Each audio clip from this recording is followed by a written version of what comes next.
n'a toujours pas d'eau potable, ce qui fait craindre une famine suivie d'une épidémie. Ici, on constate un vrai décalage entre les annonces gouvernementales et la réalité. Lors de son point presse de lundi soir à la préfecture de la Réunion, Bruno Retailleau a promis que l'usine de dessalement de Petite-Terre serait opérationnelle à 50% de sa capacité. La préfecture de Mayotte qui précise que d'ici vendredi, les 3/4 de la population sera approvisionnée en eau potable par l'opérateur local, la SMAE. Nous sommes mercredi et toujours pas d'eau potable ici pour la population.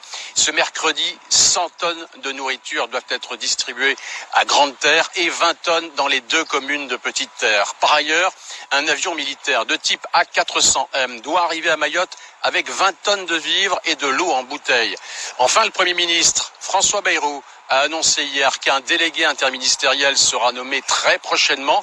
Il aura en charge la coordination et la reconstruction de Mayotte, comme ce fut le cas pour Saint-Martin après le passage de l'ouragan Irma en 2017. Et merci Laïd Beritani. Nous vous proposons ce témoignage d'une habitante de Mamoudzou, Taslima Soulaïmana. Elle nous montre le quotidien des habitants au milieu de ce désastre. La vie continue. Ici, je suis en plein quartier Barakani, où, comme vous le voyez, à part les maisons en dur, tout le reste n'a pas résisté au cyclone Chido. Les personnes ont tout perdu. Pour autant, ils essaient de reconstruire. D'ailleurs, on voit à côté que les constructions ont commencé. Et au milieu de tout ça, nous avons ces gamins qui sont là, qui d'ailleurs avec innocence continuent de jouer. Et ces personnes qui essaient de reconstruire le peu qu'ils ont. Après, la préoccupation, c'est beaucoup le manque d'eau, d'électricité, le manque d'hygiène, le manque de nourriture, parce que sans eau, ils ne peuvent pas cuisiner, même s'il y a des fois des denrées qui sont sur place. Ils ne peuvent pas vraiment cuisiner. Et souvent, c'est ce que les gens disent, le fait de manque d'eau potable, sachant qu'il y a des enfants en bas âge, plusieurs enfants, et que ces enfants-là ne peuvent pas avoir ni eau ni nourriture. Et hier soir, lors du concert de solidarité France Télévisions à la Fondation de France, le Premier ministre François Bayrou a annoncé que vos dons pour Mayotte seront déductibles des impôts à 75%. 4,6 millions d'euros ont été récoltés lors de cette soirée. François Bayrou a également promis une opération commando pour la reconstruction de Mayotte, similaire à celle de Notre-Dame. Écoutez. Dès l'instant que le président de la République aura quitté et que le gouvernement sera formé, j'irai évidemment pour mobiliser la totalité des moyens de l'État. On a lancé un pont aérien, on va lancer un pont maritime et nous allons lancer un appel à projet pour que architectes, étudiants en architecture, grandes entreprises proposent des modèles immédiatement montables. Parce que on a mis 5 ans pour Notre-Dame, je pense qu'il faut se fixer d'aller beaucoup plus vite. Et François Bayrou qui a annoncé qu'il se rendrait à Mayotte dès que son gouvernement sera formé. Emmanuel Macron, lui, est attendu demain. Nos équipes sont allées à la rencontre des Mahorais pour sonder leurs attentes. Des Mahorais, vous le verrez, préoccupés par leurs besoins essentiels. Il nous apportera quoi ici? Là où on n'a pas d'eau, il n'y a pas d'électricité, il n'y a rien. Il va nous apporter quoi? Est-ce que sa venue nous ramènera l'eau? Voilà 3 jours qu'on n'a pas d'eau. À minima, qu'ils nous remettent l'eau s'il n'y a pas d'électricité. Qui nous conseillent, qui nous donnent des trucs, par exemple à manger, parce qu'il y a plein de gens qui n'ont même pas d'eau, à manger aussi. Voilà, même pas un endroit où dormir. Là, on est dans l'obscurité, pas de lumière, pas d'eau, ni rien. Pas à manger, rien du tout de tout ça. Donc du coup, on ne sait pas ce qu'il va apporter de plus. On attend des moyens, monsieur. Nous, on attend des moyens. Regardez le truc là. On attend des moyens. La cour d'appel n'existe plus. Enfin, je parle pour ce qui me concerne. Moi, mon toit, il a sauté. Mais le lieu de travail, là, il n'y en a plus. Parce que s'ils viennent faire du tourisme, ils pourraient se contenter des cartes de visite. Des cartes postales. Et là, j'ai tellement de problèmes, du coup. Macron ou pas Macron, bon, voilà. Et le président du conseil départemental de Mayotte, Ben Ouseni, est avec nous en direct de Mayotte. Ben Ouseni, bonjour. Qu'attendez-vous de la visite du président de la République? Oui, j'aimerais d'abord dire bonjour à tous les Français et saluer l'élan de solidarité nationale envers Mayotte, parce que Mayotte est dévastée, Mayotte est détruite aujourd'hui. Et il est important, effectivement, que tout le monde se mobilise pour accompagner Mayotte. Qu'est-ce que j'entends de la visite de président de... Je ne vous entends pas. Mais si, on l'entend. Moi, je vous entends très bien. Mais moi, je n'ai pas de retour. D'accord. Vous entendez? À quel moment? Alors, vous demandez donc un plan de reconstruction de plusieurs milliards d'euros. Et quel est l'état des lieux de Mayotte aujourd'hui? Aujourd'hui, Mayotte est détruite, moi je dis, entre 80 et 90%. Pratiquement toute l'île est une grande déchetterie aujourd'hui, Donc effectivement, nous demandons deux types de mesures. D'abord, des solutions urgentes qu'il convient à apporter, parce qu'on est au bord de 3 crises, crise alimentaire, crise sécuritaire, crise sanitaire, puis effectivement, dans un deuxième temps, un plan de reconstruction de l'île. Et quel est l'état des lieux aujourd'hui? Est-ce que le nord est de nouveau accessible? Le réseau routier a été rétabli, on peut circuler assez correctement sur le territoire, mais ils sont coupés de tout. Pas de réseau électrique, pas d'eau, pas de connexion Internet. Aujourd'hui, l'île est complètement séparée.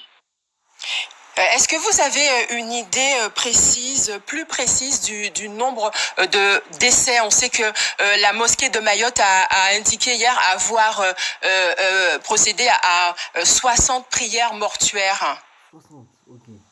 Moi, je crois que c'est leur chiffre qui correspond plus à la réalité. Les chiffres de 20, ce n'est pas possible. Il y a eu beaucoup d'enterrements qui ont été, ce sont les rites religieux, sans passer par une déclaration administrative. Mais je crois qu'effectivement, on se rapprocherait de la centaine de morts, voire plus. Mais je n'ose avancer un chiffre exact, tant la situation est très compliquée. On n'a pas encore fouillé toutes les décombres pour essayer de retrouver des corps. Il y a plusieurs disparus, ça aussi, on le sait. Je crois qu'on est sur plusieurs centaines de morts. Voilà, c'est ça que je veux dire. D'accord. Merci Ben Ouseni d'avoir répondu à nos questions. Le centre hospitalier de Mayotte a été fortement endommagé. Médecins et infirmiers travaillent pourtant nuit et jour, parfois les pieds dans l'eau pour sauver des vies. Jaïdi Maolida et Mathis Debril se sont rendus sur place. 5 jours après le passage du cyclone Chido, l'afflux des blessés continue vers l'hôpital de Mamoudzou. Faute de place, des brancards sont même installés à l'extérieur. On n'a pas le choix, il y a des patients, on doit les aider. Enfin, on est là pour ça, mais c'est assez compliqué. Enfin, moi, je pense que mon cerveau s'est mis en arrêt là et je travaille et voilà. Des soignants à bout de souffle dans des conditions déplorables. Hier encore, presque la moitié des services étaient impraticables. En dépit des dégâts, la continuité des soins est assurée. L'ensemble du personnel du CHM se réorganise de manière à investir des ailes qui ont été moins touchées dans le bâtiment. On double, on triple les lits. Des tentes ont été mises en place de manière à loger les personnels avec des gens qui sont restés plus de 3 jours d'affilée sur le pont. Alors, pour désengorger les hôpitaux, des avions militaires transfèrent des blessés vers l'île de la Réunion. C'est le cas de Zakaria. Il vient d'achever 4 heures de dialyse. J'étais très content de venir ici pour chercher mon soin. C'est pour cela que j'ai parlé à mes familles et tout, de ne pas inquiet. Les patients qui sont arrivés hier soir étaient en situation à risque parce qu'ils n'avaient pas dialysé depuis déjà 4 ou 5 jours. Mais les séances se sont bien passées hier et les patients ressentent surtout de la fatigue, de l'épuisement chez eux. Pour l'heure, on déplore plus de 1400 blessés à Mayotte. Bilan seulement provisoire car les disparus sont encore nombreux. Et le cyclone a détruit une grande partie de l'île, de l'habitat sur l'île, alors que Mayotte est le département français où la couverture en assurance habitation est de loin la plus faible de France. Seuls 10% des Mahorais sont assurés. Zaliata Drahalani et Nadia Ali. C'est là où ça a lâché, le plafond. Comme pour beaucoup de Mahorais, la maison de Saïdou Amada, à Mtsapéré, n'a pas été épargnée par Chido. Une partie de la toiture à l'étage s'est écroulée, mais il fait partie des 10% des Mahorais à avoir une assurance habitation. Ils nous ont dit qu'ils vont prendre en charge seulement les meubles et rien d'autre. Donc, et nous ici, il y a eu des dégâts au niveau de la toiture et au niveau du plafond. C'est très compliqué parce que là, on a à peu près estimé les dégâts à pas moins de 10 000 euros pour faire tout ça. Avec un contrat multirisque, le père de famille ne compte pas baisser les bras facilement et compte sur la mise en place de l'état de catastrophe naturelle pour accélérer les procédures. Une extension garantie dans tous les contrats d'assurance de dommages. On va relancer l'assurance pour savoir s'ils veulent bien prendre en charge le plafond et l'électricité. Non, c'est pas normal. Donc, quand on a signé le contrat, c'était pour assurer la maison, mais pas les meubles. Un peu plus loin, à Mtsapéré, ce garde-meuble familial et les effets personnels qu'il contenait n'ont pas survécu. Assurée, cette propriétaire est découragée par les démarches pour se faire indemniser. Si moi je suis indemnisée par rapport à tout ce qui est détruit et que j'ai une aide assez conséquente, j'encouragerai les autres à souscrire une assurance. Mais dans le cas contraire, j'encourage personne à être prélevé pendant des années et des années. Parce que moi je suis assurée, ça fait longtemps. Pour les 90% des Mahorais non assurés, Bruno Retailleau a annoncé une aide financière d'urgence à destination des sinistrés en situation de grande difficulté sera octroyée par l'État. Reste à voir si elle sera à la hauteur des attentes des Mahorais. L'angoisse des Mahorais qui vivent hors de Mayotte, certains sont sans nouvelles de leurs proches. De la Nouvelle-Calédonie à Saint-Pierre-et-Miquelon, en passant par la Guadeloupe, des Mahorais, vous allez le voir, accrochés à leur téléphone. Bruno Gabetta. Monesha vit en Guadeloupe. Depuis samedi, elle ne quitte plus son téléphone.